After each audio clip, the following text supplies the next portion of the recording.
Welcome to Universal Talk.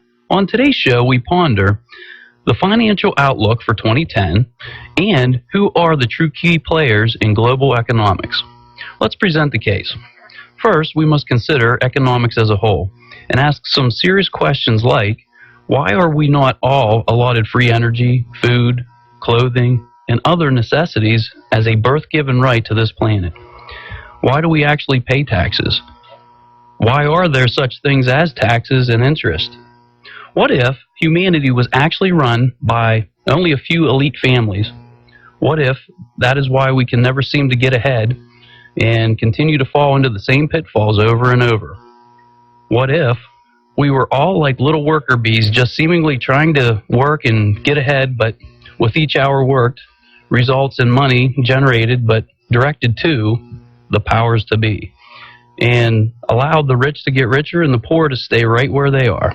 In a moment, we will have George Green on the show.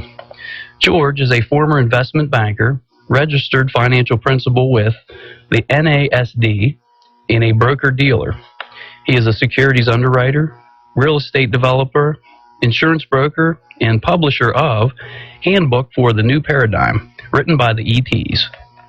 Hello, George Green. Welcome to the show. Good morning. How are you? I'm great. Well, can you tell the listeners a little more about yourself?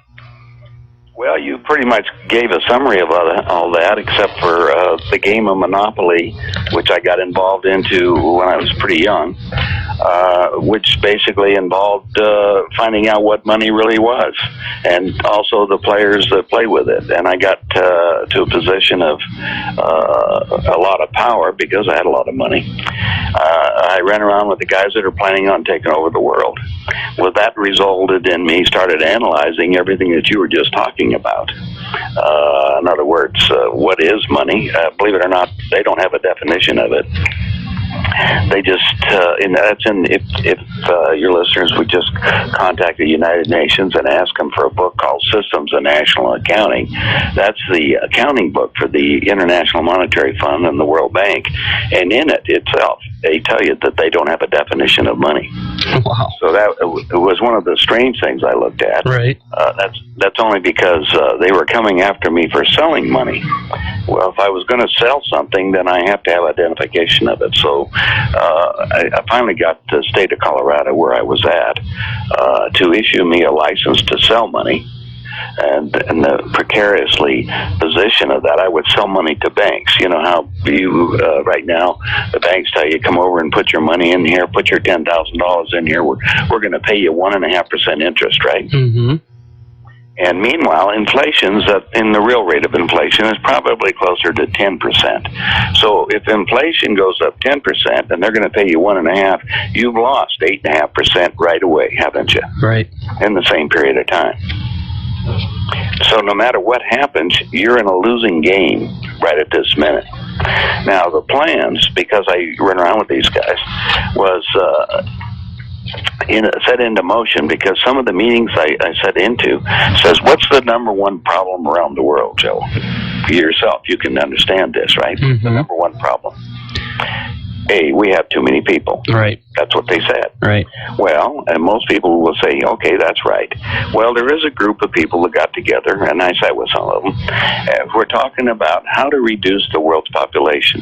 Now, Henry Kissinger says, look, the number one problem is we have too many people. And he says the number one aphrodisiac is power. So what we'll do is we'll put people into power in certain positions as we go forward with our plan. And they call it the Plan 2000. In fact, they put it in writing. Every congressman and senator got it because Jimmy Carter put it in writing. And I was asked to be his finance chairman to tell you how this all worked around. Wow. When I got to looking into this plan, and they think they've won already, except for they're way behind their schedule. Plans have certain goals. The plan was to get a war started in the Middle East in the year 2000. That's the reason why they call it the Plan 2000. Mm-hmm. And that is to spread to the United States as part of their population reduction program.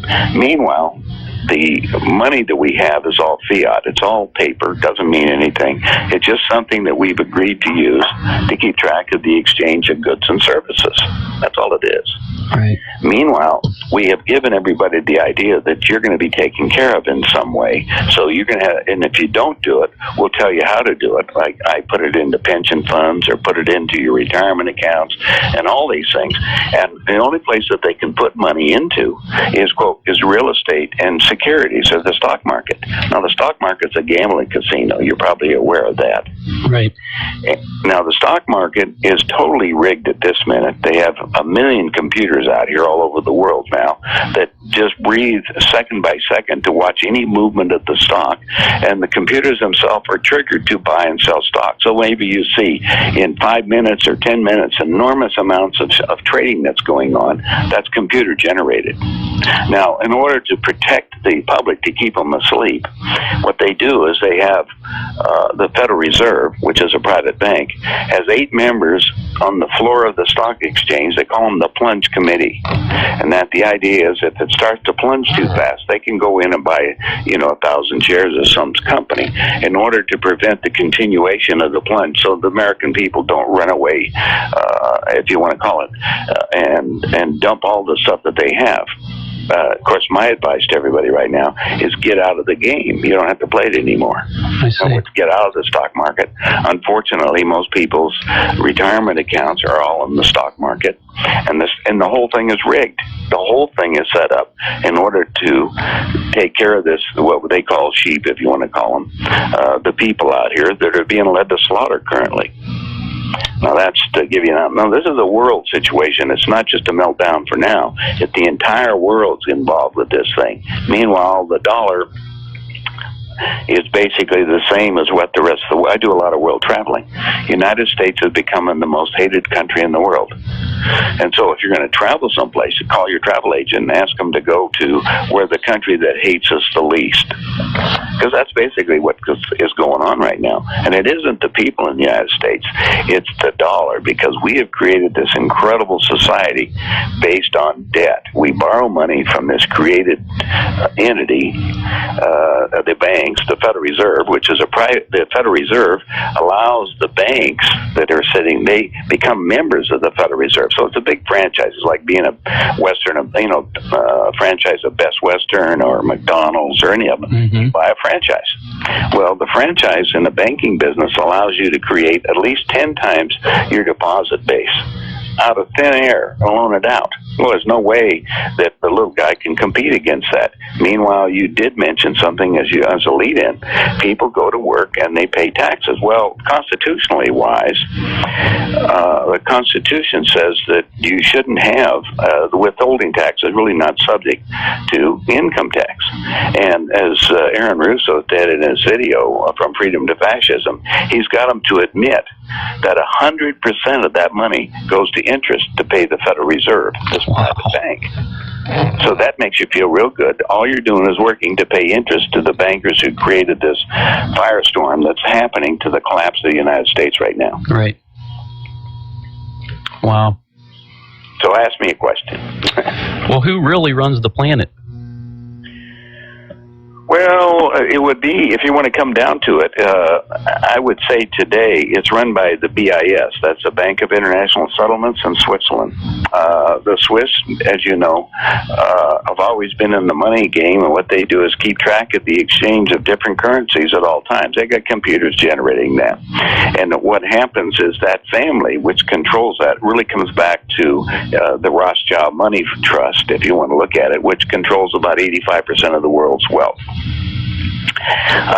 We have books on that stuff so people can go into great detail on it. Mm-hmm. But it's okay to find out who owns it. We can give you the names and everything else.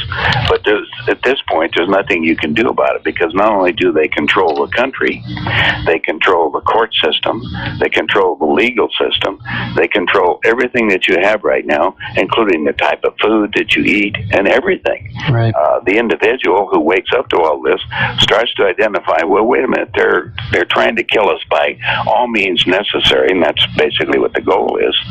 So within the foods, you're basically eating poisons also. They have to reduce the population because we've run out of what we call ecological balance on the planet right now. We just have too many people on the planet.